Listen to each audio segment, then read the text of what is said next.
Have you spent any time thinking about the military?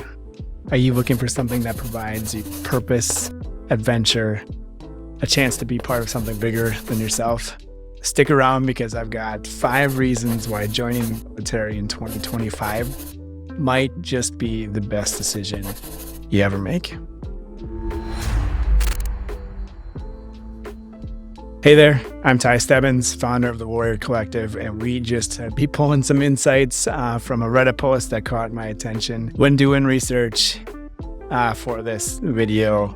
And I talked to recruiters, I talked to new enlistees, I talked to individuals who were thinking about joining, and I also did a little bit of research on Reddit, and I found you can always find interesting comments on Reddit, but let me show you what I'm talking about here. So this kind of falls into exactly what we're talking about today.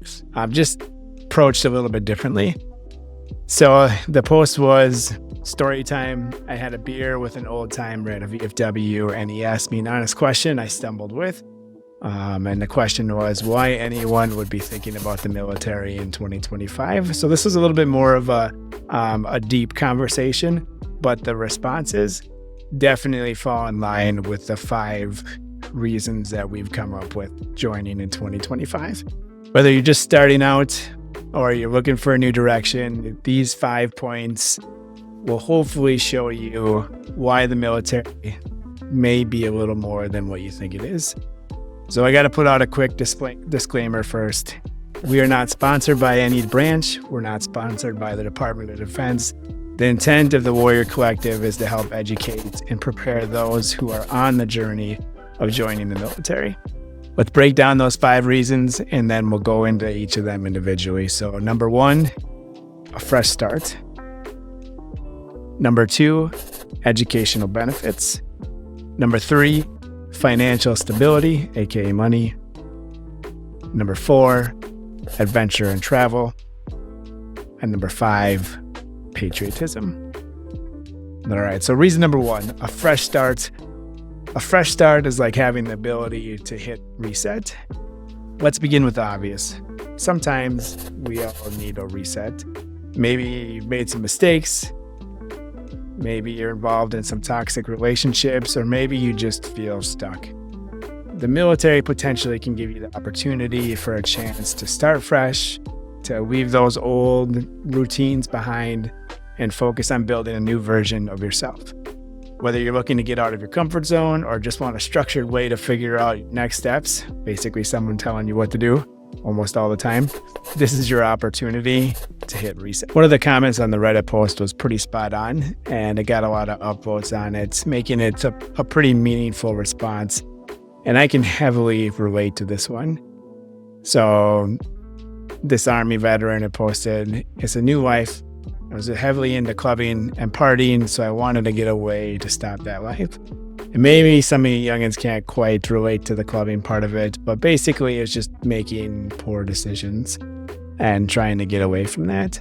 And I very much could relate to that. And then the next 2 things that this person had were spot on too. So education benefits, very cool that this person is almost done with their master's, and I'm guessing all done on a military dime.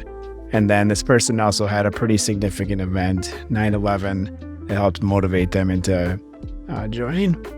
How I joined, as I mentioned, I was going down a wrong path, and I graduated high school, did some traveling, did some school, started racking up some debt, and I was working at a Subway. I was a sandwich artist, and a friend of mine came in the line, and he happened to be with an Army recruiter. And he's like, "Hey, Ty, you ever thought about the Army?" And I was like, "No." And he said a couple things that really registered with me. Maybe I'll get into what those things were in another video. But within a couple weeks, I was enlisted into the Army. And that decision, looking back now, probably saved my life, because the decisions I was making at that time weren't good human decisions. Reason number 2, education benefits. So college money. All right. Everybody knows that the military is going to offer college benefits. But when you get into it, it is pretty unreal what they have to offer. So college is expensive. You know it. I know it. Your wallet will eventually know it. But here's the deal. The military offers a ridiculous amount of education benefits. So just remember the word GI Bill. That applies to multiple different benefits. But just think GI Bill in college. So that can cover your tuition and more. But imagine earning your degree. So your associates, your bachelor's, without piling up debt. Whether you want to study now or after your service, the military makes it possible. And most of us who have served will come back and tell you to do it while you're in.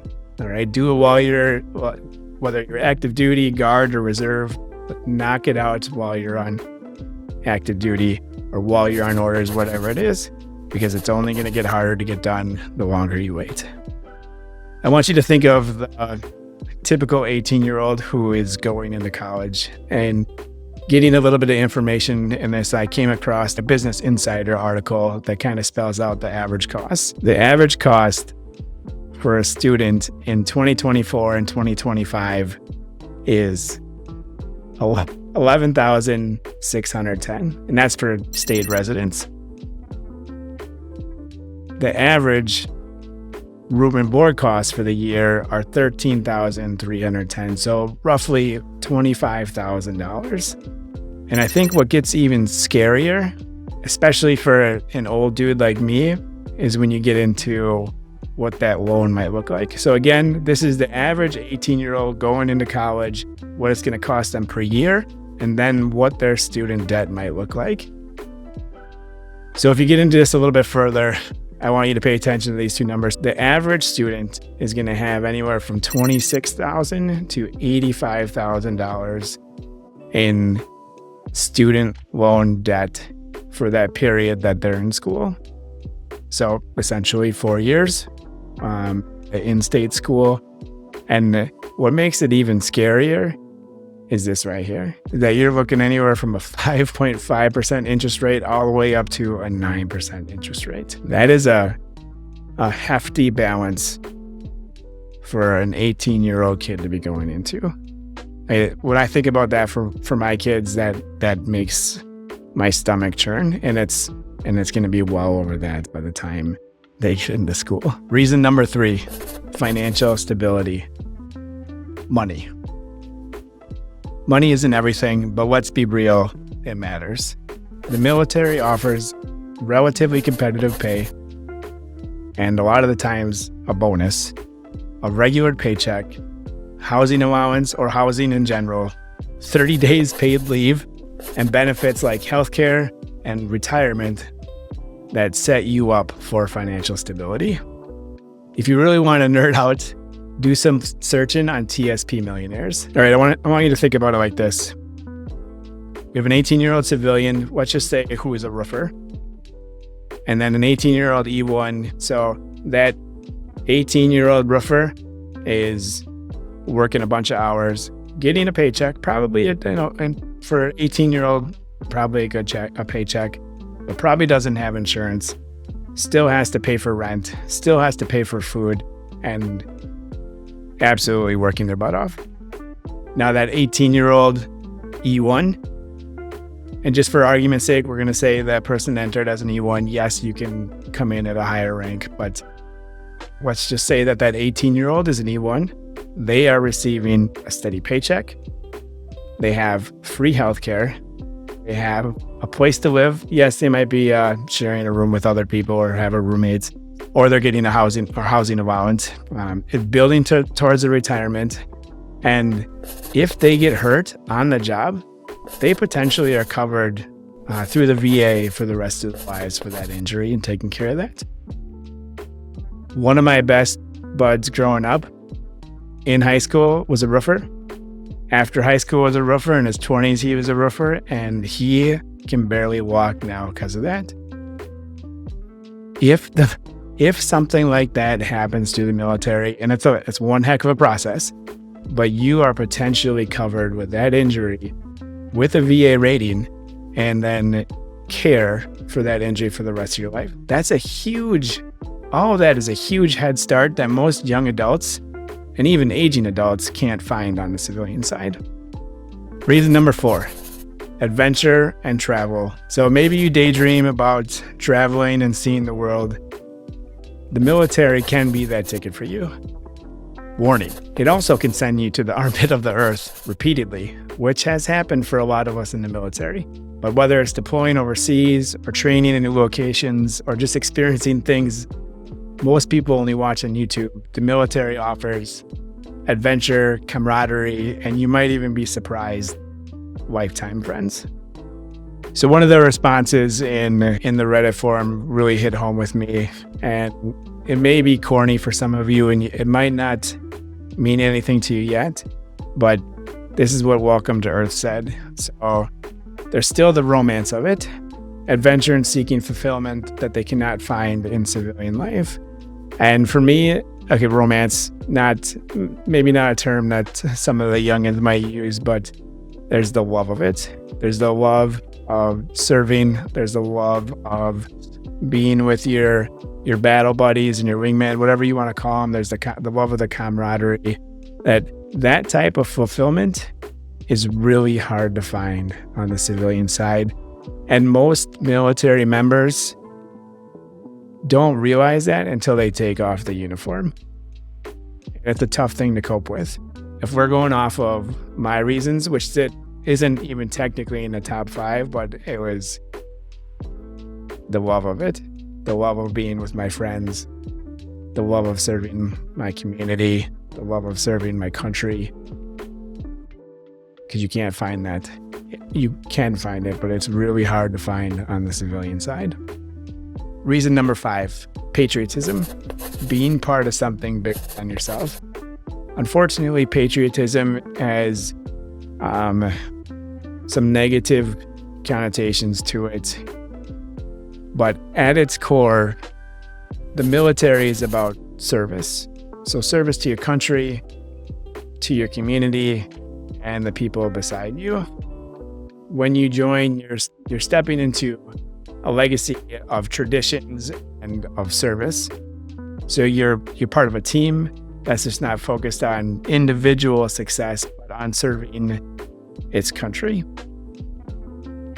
So it's not just a job.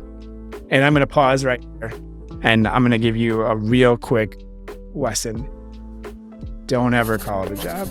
If you're in the military, I'm sure some people are going to fight me on this, but being in the military, whether it's active duty, reserves, guard, it's not a job. Don't ever call your service in the military a job. It is a career. It's a lifestyle. It's not a job.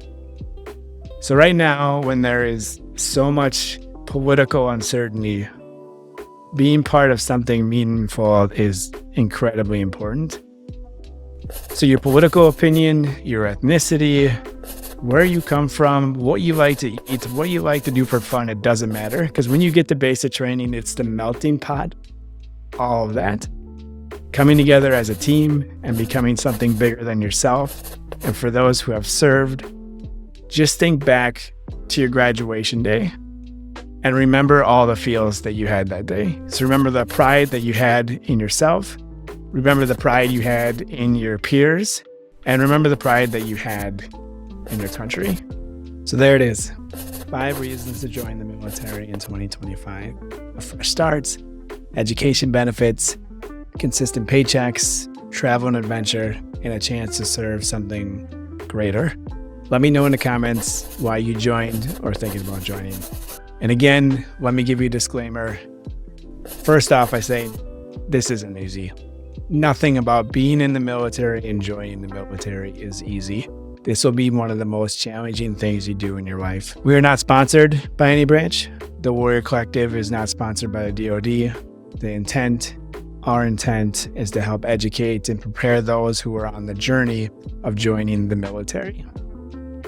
This video is part of the Your Path to the Military series. This was video 2 of 10, so be sure to check out the other videos in this series. In fact, let's get into our next video, one that I very much enjoyed making, 5 reasons you shouldn't join the military in 2025.